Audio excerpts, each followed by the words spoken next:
Welcome back to another episode of Fantasy Football RPG. I'm Mike. That's David. Boom, got it down. And we're going to be talking about Kyle Williams, the newest New England Patriots wide receiver out of Washington State. Stephon Diggs is on boats, passing out pop rocks to strangers.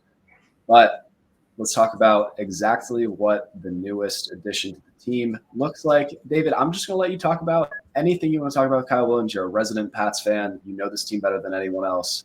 Talk to me. What is Kyle Williams going to look like in year one with Drake May?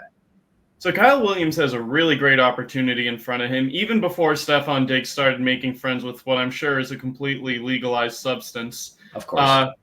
We knew that he's on the wrong side of 30. He tore his ACL. Recent reports are suggesting week 4 at the earliest is when they can have him back. When I hear that in May, that tells me he's probably not coming back till midseason. When he is, he's probably not going to look like himself. So when I'm looking at the rest of the Patriots depth chart, I'm saying, okay, who could possibly stand in front of Kyle Williams here? Demario Douglas is a fine role player, but he's better off as a depth guy. He's kind of been elevated the last year or two just due to nobody else being around. Kayshon Boutte, purely an opportunity merchant. I do not care about him whatsoever. It wouldn't shock me if he didn't make the team. It's basically, I see him and Kendrick Bourne fighting for one roster spot. And Jalen Polk and Javon Baker, horrible. Disastrous rookie seasons. Baker couldn't even see the field. Polk did everything wrong. It's only OTAs, but the early practice report suggests they're not getting any better.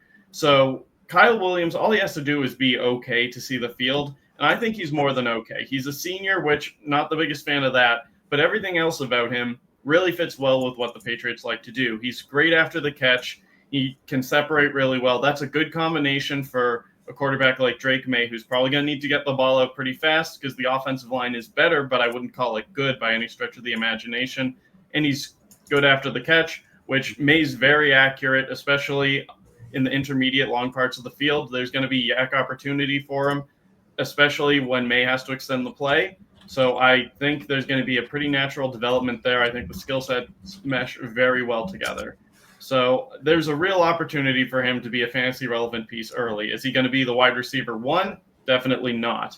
But it wouldn't surprise me if by the time we're at middle of the year, he's going to be looking like a pretty confident flex play each and every week.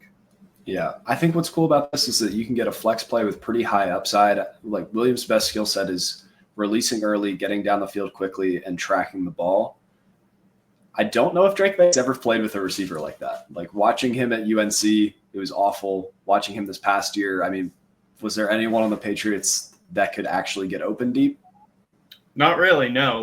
Boutte ran in a straight line and had a connection with me. I'll give him that. They did develop a report, but every deep completion, go back and watch it. Boutte is draped and May puts it in the only spot he could.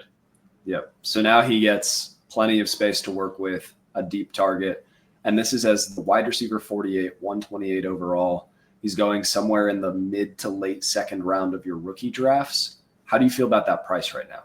I love that price. Normally, I'm not a guy that chases receivers, tight ends later on in drafts just because normally the good ones are taken pretty early, and succeeding at wide receiver requires a lot of talent, whereas running back, for instance, you need talent to last in the league, but you just need opportunity to have a few starting weeks. Normally when I'm looking in the mid-late second, all the sure things are gone. But Kyle Williams, in this case, I'm more than willing to roll those dice because I do think you can get a guy that can help you out pretty early on with decent upside, developing into Drake May's go-to wide receiver. Yep. Now, I know you pulled this price from Fantasy Calc, so thank you to our friends over there. You've also pulled a couple of recent trades. These are spicy. So Kyle Williams and a 2026 first. Let's say it's truly random. This team finished 106 and maybe they get better, maybe they get worse. For T. Higgins, how do you feel about that? So yeah, in a vacuum, and again, we have to begin this disclaimer. This is a trade on Fantasy Calc's database. So for all we know, this is for the 112. It could be for the 101. We do not know. But we do know that T. Higgins is a very, very good football player. Yes, there's some injury concerns there, but we know he's paired with Joe Burrow and Jamar Chase in that high-powered offense. I'm a big Kyle Williams guy, but if I'm assuming it's a mid-first, I'm going to have to go with T. Higgins, go with the known commodity, go with someone I know I can set and forget in my wide receiver 1 or 2 spot. Yep. Next one, you've pulled Kyle Williams and a 2026 first for Trevor Lawrence. did a Trevor Lawrence breakdown. If this is a super flex league, that feels like a steal. I think Trevor Lawrence is due for a big bounce back. I know we were just talking about all of the positive things with Kyle Williams. So this is a first and a second for a franchise quarterback in a super flex league. That feels easy. Yeah, this is telling me to buy low on Trevor Lawrence because It wasn't great last year, but he has Brian Thomas, who's fully emerged. He has Travis Hunter, who I think is probably going to be mostly wide receiver. That's what they're working him as, at least right out of the gate. He's a really good playmaker. He doesn't have Gabe Davis, which is addition by subtraction. And I think Cohen, he's done a great job with Baker last year. I think he's a really good offensive mind who can get the best out of him. Again, Kyle Williams, I'm in on him. 2026 first, who doesn't love to have that? But at the end of the day, in a super flex league, a starting quarterback is just too valuable to turn down for a price like that.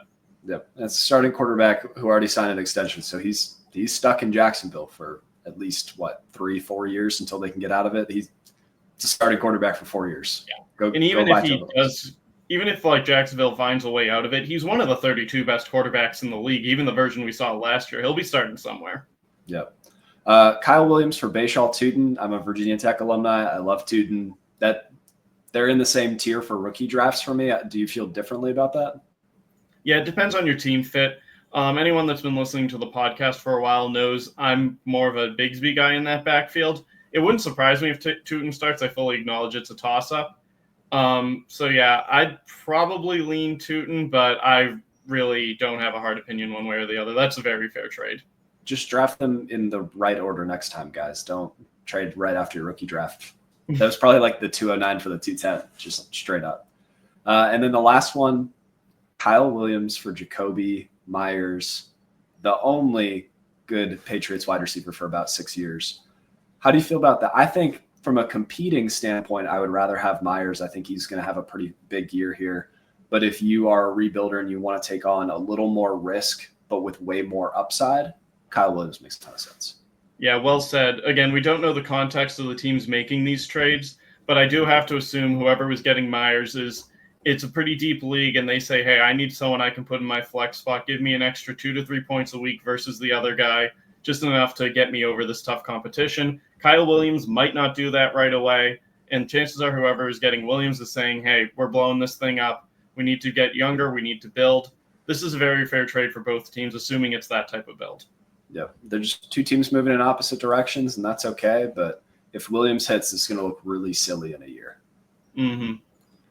But again, no, Jacoby's getting a better quarterback. There's going to be less passing volume just by default. But Myers is at his best when he is the second best option. Brock Bowers is there. I think he can have another one of those really quiet, underrated seasons that he always has. I completely agree. So I wanted to play a game with you to close out for Kyle Williams real quick. So the 2024 New England Patriots passed the ball 530 times. We can say maybe more, maybe less this year, but it's probably going to be in that ballpark somewhere. How many targets do you think Kyle Williams gets? I'm going to start at 50. Higher or lower? Oh, he's going higher. 80. Higher or lower? 80 is about right, I'd say. Okay. If you're really forcing me to pick, I'd go higher. I'd put him in like 85, 90.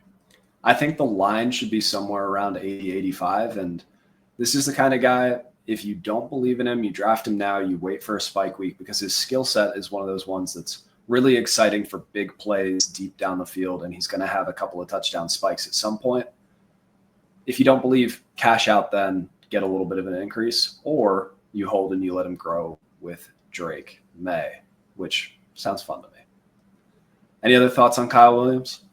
Nope, just really hoping he turns out to be the first good Patriots wide receiver drafted on day 2 since Deion Branch.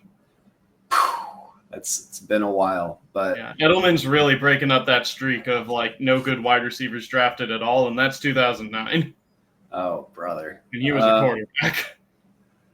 Kyle Williams, I miss when Sleeper's ADP was broken, so you could get him in the 3rd and 4th round, but still a fine pick in the back end of the 2nd. If you enjoyed this episode, be sure to like and subscribe. Be sure to give David lots of flowers. Comment below if you want to see David's cat. Evan, I love you. Thanks for listening to another episode of the Fantasy Football RPG Podcast. If you made it this far, be sure to like and subscribe. If you want to check out written content, head over to lastwordonsports.com. Don't let the Goblins get you.